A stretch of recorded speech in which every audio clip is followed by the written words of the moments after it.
So I just had to learn just not to trust my feelings. And I had to go, oh, yeah, I feel those things. Yeah, I sure do. So what? I'm victorious. I'm good. It's all good. I'm good. Huh? Sorry, a little bit slipped out right there, but it's all good. But I also know what it's like to have peace in something that's literally trying to kill you.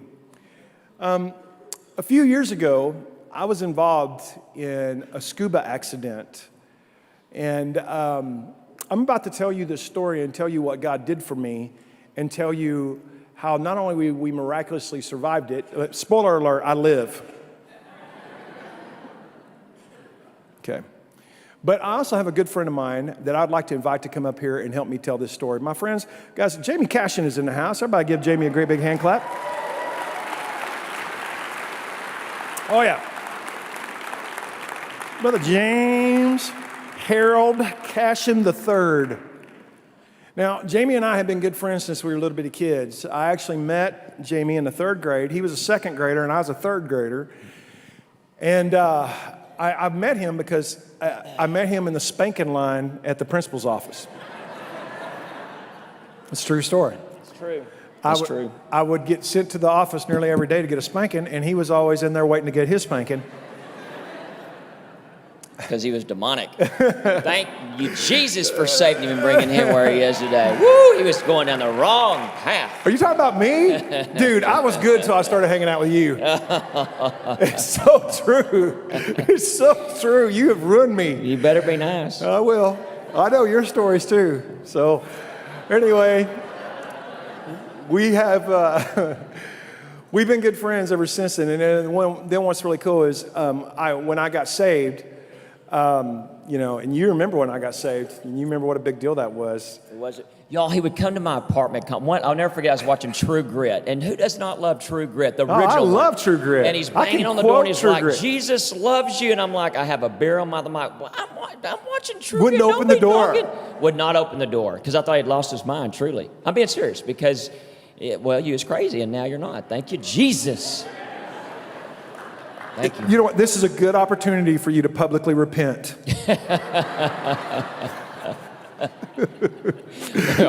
Clock's ticking.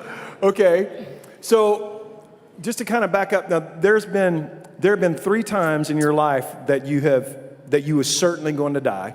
Absolutely. In my mind, yes. Okay. And 2 of those times you were with me. Yes. Yeah.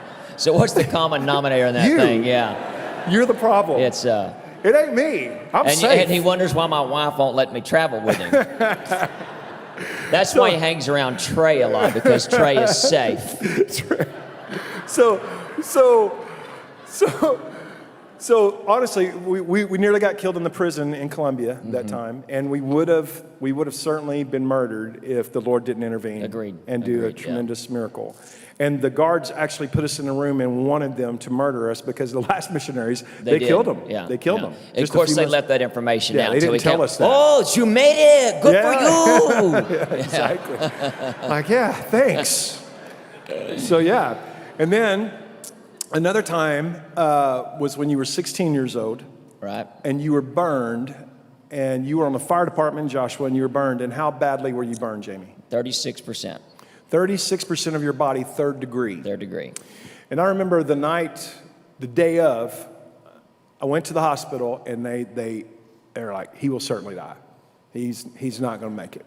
He is not going to make it. And I can remember your mom going, no, he's going to make it. He will make it. She was a big believer. Oh yeah, she's a big time believer. And so literally, you're in the hospital like a year. Almost, it was a long time. It was a really long time. Long time. And then I remember the first time that you got out of the hospital, it was Halloween. So I got to tell you all this. I got to tell you all this story. It was Halloween, and we wanted to. You see where this is going, I bet already. We wanted to go to this hoity-toity costume party. Frankly, look, this is BC, okay? Because we were going to sneak to the bar, is what we we're going to do. And so I was going to drink water. Yes, that's what you're famous for. So this is what we did. I went and put on a fireman uniform, and he went as the burn victim. He talked me into it. And people were like, "Oh my God, how did you do that?" You know what? They do that. They do that. So Halloween is like my only safe. That's when people just don't stare at me because they think, God, he's got really good makeup going on. But I'm not exaggerating. People will come up if you're ever out Halloween. Wow, dude, that's rocking. You did good. Listen, You did good. that's how confident he was as a 16-year-old kid. Can you imagine that? You were a trip. But then there's another time that you nearly got killed, and you were with me on that one as well. And so guys, we're going to tell you the story of this because it goes in line with what I'm talking about, finding the presence of God in the midst of your storm, because we nearly died in a scuba diving accident. And I'm going to kind of share this with you now. You're a master diver. Yes, sir. And how many dives have you had? A little over 400. A little over 400 dives all over the world, right? And so I'm very much a novice compared to any of that. I might have maybe Man, you're like Flipper out there. Can y'all see him? Just and his little old butt kind of floats every now and then. He does good. He does good. He does really good. We've done some amazing things. We actually went after whale sharks, and we found them, and we found the whale sharks, and we did that. We've done crazy cool stuff, and I have about 60 dives, okay? So you like, when you do something, you like, do it all the way. That's the way that you are. And like, you are a black belt. And what degree black belt are you? 9th degree. 9th degree black belt. It's a blessing. It's cool. So how many 9th degree black belts in the world are there, Jamie? There's more now. There used to not be that many at all. But there's definitely more now. Mr. Norris is one. Carlos, his real name is Carlos. So Chuck Norris, which by the way is a good friend of We're yours. pretty good friends. He's a good guy. A really good Christian man, y'all. I mean, he's just hanging out with you because you're friends with me. You know that. Oh, right? absolutely. Yeah. Thank you for that. He's a good But man. he really does love the Lord. Absolutely. And his whole goal in life, him and his wife, Gina, it's all about kids. So it used to be Kick Drugs Out of America. Now it's Kickstart Kids. And they're in like 60 schools in Texas. They train over 80,000 kids a day. And it's a good, solid program. Bringing the kingdom into our schools. That's right. a big deal, guys. Yeah. Okay, listen, we don't have much time. I know. That wasn't my fault. It was too. So here we go. Quit talking about Chuck Norris and all your hoity-toity friends, all right? So here's the deal. We went scuba diving in Cozumel, and we both flew down to Cozumel, and we went scuba diving. We were on the third dive of the day, not a cloud in the sky, beautiful blue sky, and when we got in the third dive, as soon as we got in the water, the current was outrageous, and I should have known then that a storm was coming because the current is already big there anyway, and it's a big, huge, there was Hurricane Earl was coming in, and we had no idea, okay? And so as soon as you get in the water, you just take off. I mean, just take off. You know, your bubbles go sideways, and you just take off. Well, because I'm kind of fat, I float. No, it's not true. You're Aquaman underwater. Thank you. You got it. And I was wearing, I wear like, anywhere between 16 and 20 pounds of weights whenever you go. So I was just literally just sitting like this, just going through the water. I mean, booking like, and I'd never experienced anything like that, and I was loving it. I'd be coming up to a reef, and I'd hold my breath and go over it, and I'd exhale, and I'd go on the other side of it, and we're just booking. Man, we're going so fast. And the guy who was our guide stopped to look at a nurse shark, and I couldn't stop. I was trying to grab something, and I just couldn't. We were just going so fast.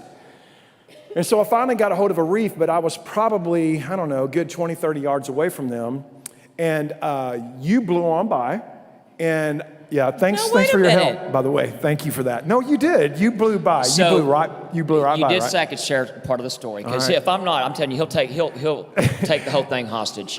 So you're supposed to stay with your buddy, guys. Ask Trey. I know he's a professional snorkeler. He might have got certified. He's got a diver, too.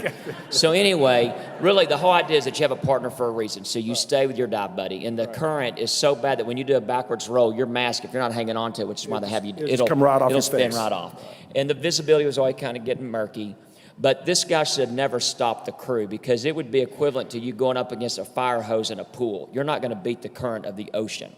Michael Phelps couldn't beat the current. But Aquaman here, I guess, wanted to turn around. I did not and turn around. No, meet the dive instructor who's saying, "Stop, stop! There's a shark!" And people are spinning all their air, going backwards. Which is crazy. So no, what I did was I just got behind a reef and just waited on them. Yeah, no, because you there was did no great. way. What There was you no did way was I could perfect. get to them. So if you get lost, you go straight up. That's and right. That's what he did. He went straight up to find the boat. Because they blew past me and I never saw them. And I was like, man, I'm out here all by myself, and we're 60 feet down, and I'm like, well, I guess my dive's over with. I got separated from the group. So I go to the top, I do my little safety stop, did everything I'm supposed to do. I get up top of the water, do this, boat comes zipping over. And as I'm climbing up out, I look past him, looking over the shoulder as I'm coming up out, and I can see something that I've done a lot of research on since then. I didn't know what it was then, but I know what it is now. It's something called a white squall, okay? And it is a microburst, and it is a wall of water that just comes and takes you over. And I mean, I saw it and I just thought, I've never seen anything like that. I don't know what that is. By the time that I got my tank in, and by the time I got out of my BCD, I get out of it and look, and now I can't see the land. And I'm like, oh no, that thing's fixing to hit us. Well, of course, Jamie and all the other people, somewhere maybe 8 people or 10 people, you guys were still under the water. And I mean, there's no way I can like yell at them and say, come up, let's get in the boat, let's get the heck out of here before this storm hits us. There was nothing that we could do. And guys, the storm hit us, and I was the only guy in the boat, and I was, except for the driver of the boat. And when it hit us, at first it was just rain. And it was like Forrest Gump rain. It was rain, hardcore rain. But then, after about just a few seconds into the rain, and we're just kind of just sitting there, just getting pounced. It's a little bitty tiny boat. I could hear something barreling towards us, and what I thought, oh no, it's a big giant boat, and it's going to run right into us. But it wasn't. It was just this roar of this wind. And when the wind hit us, it went from totally calm water to 6 to 8 foot swells, just like that. And we went up in the air and came down, went up in the air and came down. And a third time that we went up in the air, we literally caught air underneath us, and the boat took off in the air. And I mean, it's like, we're gone to see the wizard. And I didn't know if it was a tornado, if it was a water spout, and we're being sucked up into the air. And we're literally airborne in this boat. And then when it came down vertical, and it hit the water just like this, and everything in the boat, including us, went out of the boat. I don't have a life jacket on. I just got into the boat. All the tanks went out of the boat, and the only reason why I didn't drown is because I hit the motor. And they had 2 twin engines on the back of this boat, and I hit it, and the driver hit the other one. And we just wrapped ourselves around these things like we're starfish, just trying to hang on. Then it went completely under the water, came up out of the water, and hit the water like this and threw us back into the boat instead of throwing us out of the boat. But there was nothing inside of the boat anymore, and now we're in it. And it was a train wreck. And guys, I want to just tell you, for 30 to 45 minutes, I was absolutely 100% convinced this is fixing to kill me at any given moment. This is it. There's no way you survive this. And I want to just say that while I wasn't happy about drowning in the ocean, I promise you I felt the peace of God. Just like, I'm with you in this. Well, no matter what, and I didn't have a promise I was going to get through it. I didn't hear God say, like, don't worry, Troy, you got this. Like, no. All God told me is, Troy, I'm here. I'm here with you. And I went, man, the Lord is with me. So we finally get the engines going again, and this is, again, at least a half hour later, maybe 45 minutes later, of being in this thing where the boat is nearly turning over every couple of seconds. And we get the engines going, and he's trying to get it into the wind, and he's trying to do this. And then, boom, we run right into a big Carnival cruise ship. And we had gone all the way around to the other side of the island, and we didn't even know it. And so now we're on the north end of the island. If you know anything about Cozumel, where all the big ships are. And we went right underneath the chain. I saw the chain, and then boom, we were there. And then some Italian dude opens up the side and starts yelling at us, yeah, vidi, vidi, vici, whatever it was he's saying. And I'm like, shut up, you face. I'm not moving. So I'm like, okay, I'm not getting away from this cruise ship. Because you wanted to be safe. You were like the eye in those 3 words up there. Meanwhile, I'm drowning with a whole group of people. So it's all about Pastor Troy. That's all right. I'll tell my part in a minute. Go ahead. Go ahead. Go ahead, buddy. Yeah. Well, why did I go back to get you? What was I thinking? So it finally, guys, the wind died down.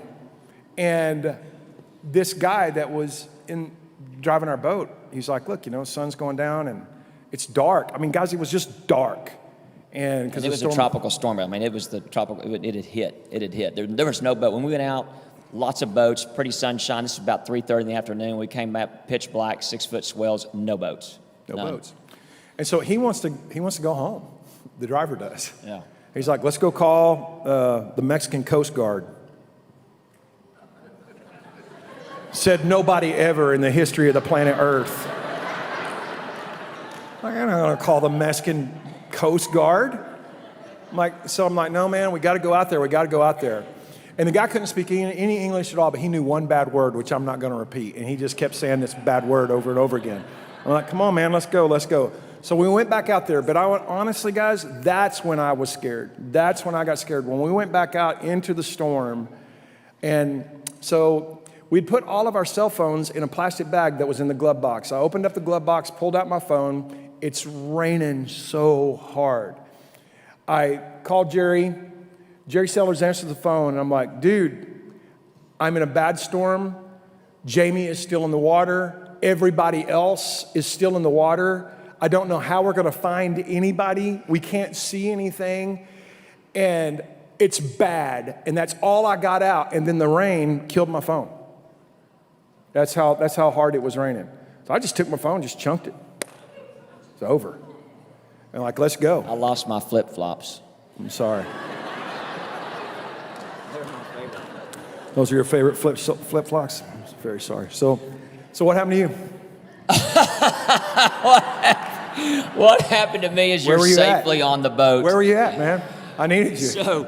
So as we're going on the dive, this was an afternoon dive, so typically people don't bring flashlights. Now, if you're Trey Smoker, because he's kind of a nerdy gadget guy, it's fun. It's easy to pick on you because you're right in front. I get it now. He doesn't have a microphone. Isn't it great? You understand it? No, Mr. Smoker's a great diver, but typically you wouldn't bring a flashlight on a day dive. But this guy, and I questioned him, why are you wanting a flashlight? It's a day dive. He goes, well, I'm going to look at the crevices. I'm thinking, you're crazy. The drift is going to be so strong.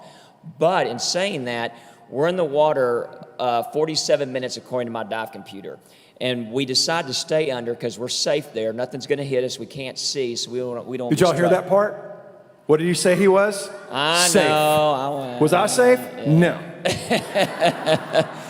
So we went up, and you have a safety sausage. They call it a safety sausage. It's a red tube that goes up, but the waves were crashing over it, and there were no boats, and we had no other way to communicate. So we decided to come up. We've got about 1,200 pounds of pressure. Hang on. So the guy says to me, I'm scared. I'm like, all right, other than getting burned, this is the scariest time of my life. And it was scarier than the prison.